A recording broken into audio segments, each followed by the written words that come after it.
নাহমাদুহু ওয়া নুসাল্লি আলা রাসূলিহিল কারীম, আম্মা বাদ। সম্মানিত সভাপতি, বাংলাদেশের শীর্ষ পর্যায়ের উলামায়ে কেরাম, সংগ্রামী সাথী ও বন্ধুগণ, আজ আপনারা এখানে কেন উপস্থিত হয়েছেন ভালো করেই অবগত আছেন। গত ২৪-এর ৫ই আগস্ট পরবর্তী আমরা চেয়েছিলাম একটি সুন্দর বাংলাদেশ, যেখানে থাকবে না বেইনসাফ, হানাহানি, সন্ত্রাস, খুন খারাপি। হাজারো আলেম ওলামা, পীর শায়েখের রক্তের উপর ভেসে এসেছে অভ্যুত্থান পরবর্তী বাংলাদেশের এই অভ্যুত্থান। অথচ আজ এই স্বাধীন বাংলায় সবচেয়ে পরাধীন হচ্ছে ইসলামপন্থীরা। তাদেরকে জঙ্গি তকমা দিয়ে পরাজিত পতিত ফ্যাসিবাদী সরকারের ভাষা এখন শোনা যাচ্ছে বর্তমান সরকারের কিছু দায়িত্বশীলদের মধ্যে। যেভাবে ১৬ বছরের ফ্যাসিবাদ ভেসে গেছে, আরেকটা বিপ্লবের তোরে মার্কিন দালাল যারা বাংলাদেশে মার্কিন এজেন্ডা বাস্তবায়ন করতে চাও, তারাও ভেসে যাবে। প্রিয় ভাইরা, আপনারা দেখেছেন জাতিসংঘের বিতর্কিত মানবাধিকার কমিশন ঢাকায় কার্যক্রম শুরু করেছে। আমরা এটা চাই নাই।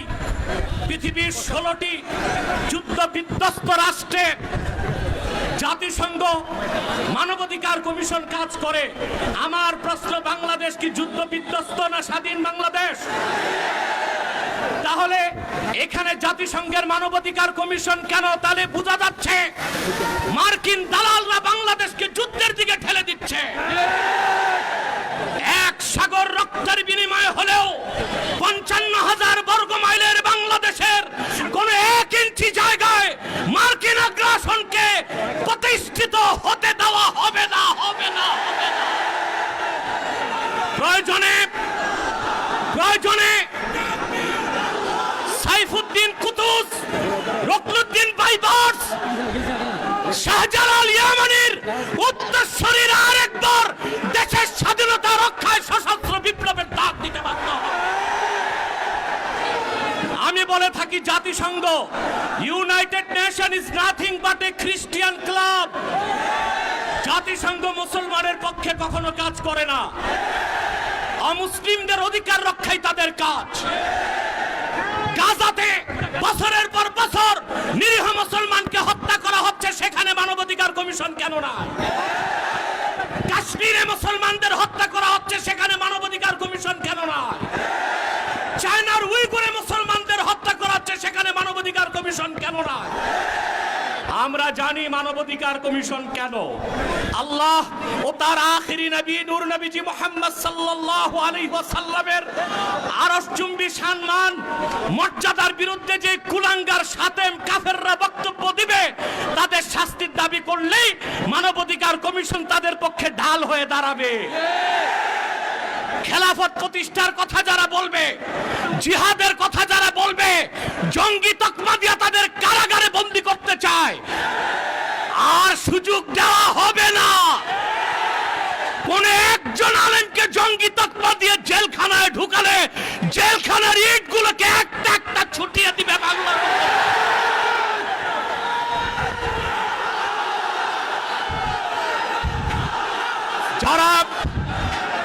যারা শরিয়া রাষ্ট্র চায়, যারা জিহাদে বিশ্বাসী, তাদেরকেই পশ্চিমারা জঙ্গি বলে। আর যারা বুলেট নয়, ব্যালটের পূজারি, ওইসব পীর আর মৌলবীদেরকে পশ্চিমারা মডারেট মুসলিম বলে। তারা মডারেট মুসলিম না, মুনাফেক মুসলিম। প্রিয় ভাইরা, জঙ্গি শব্দের উৎপত্তি কখন থেকে? টুইন টাওয়ার হামলার পর থেকে পশ্চিমারা প্র্যাকটিসিং মুসলিমদেরকে প্রশ্নবিদ্ধ করতে, জিহাদের বিরোধিতা করতে জঙ্গি শব্দ আমদানি করেছে। আর পশ্চিমাদের পা চাটা গোলাম প্রথম আলো কর্তৃপক্ষ এই জঙ্গি নাটকের পক্ষে তাদের বুদ্ধিভিত্তিক সহযোগিতা করেছে। সেজন্য আমি বলবো, মুজিবের ৩২ নাম্বার যদি ভাঙ্গা যায়, প্রথম আলোর অফিসকে মাটির সাথে ঘুরায় দিতে হবে। এটাই বাংলাদেশের আলেমদেরকে জঙ্গি তকমা দেবার ন্যারেটিভ তৈরি করে। জঙ্গি আমি বলি জঙ্গি খারাপ না, জাং থেকে জঙ্গি। জাং মানে যুদ্ধ আর জঙ্গি মানে যোদ্ধা। উত্তরা দিয়াবাড়িতে জঙ্গি বিমান ভূপাতিত হয়েছে, সেটা কি সন্ত্রাসী বিমান? না। যিনি পাইলট ছিলেন তিনিও জঙ্গি যেহেতু যোদ্ধা, মুক্তিযোদ্ধারাও জঙ্গি যেহেতু যোদ্ধা। এই শব্দটার অপপ্রয়োগ বাংলাদেশে শুরু হয়েছে শুধু ইসলামী রাষ্ট্র যারা প্রতিষ্ঠা করতে চায়, জিহাদের পক্ষে যারা, তাদের কণ্ঠ রোধ করার জন্য। তা মেনে নেওয়া হবে না, বরদাস্ত করা হবে না। এই মহাসমাবেশ থেকে ডক্টর ইউনূসকে বলছি, কান পেতে শুনে রাখুন, আপনার হালুয়া রুটির ভাগ যারা খায় আপনাকে তারা বাঁচাতে পারবে না। অনতি বিলম্বে উলামায়ে কেরামকে জঙ্গি তকমা দেওয়া বন্ধ করতে হবে। যে সমস্ত নির্যাতিত আলেম কারাগারে আছে তাদেরকে মুক্ত করে দিতে হবে। আর জাতিসংঘের বিতর্কিত কমিশন কার্যক্রম বন্ধ করতে হবে, নতুবা আমরা মার্চ টু যমুনা দিতে বাধ্য হব। আর অন্যান্য নেতৃবৃন্দ আছেন, তাদের বক্তব্য আপনারা শুনবেন। আমি আপাতত বিদায় নিচ্ছি, আপনাদের সহযোগিতা চাই। পিছনে যারা আছেন এখনো সামনে জায়গা আছে, আপনারা যেতে পারেন। আর একটু ফাঁকা করে দাঁড়ান, নতুবা হিট স্ট্রোকের সম্ভাবনা আছে। একটু 2 হাত পিছনে চলে যান, মিডিয়াকে সামনে আসার সুযোগ করে দেন। ওয়াখির দাওয়ানা আলহামদুলিল্লাহি রাব্বিল আলামিন।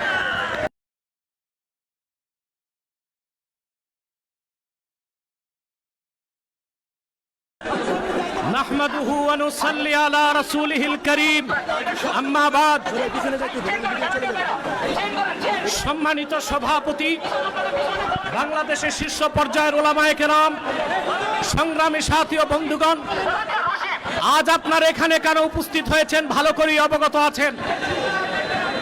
গত 24-এর 5ই আগস্ট পরবর্তী আমরা চেয়েছিলাম একটি সুন্দর বাংলাদেশ, যেখানে থাকবে না বেইনসাফ, হানাহানি, সন্ত্রাস, খুন খারাপি।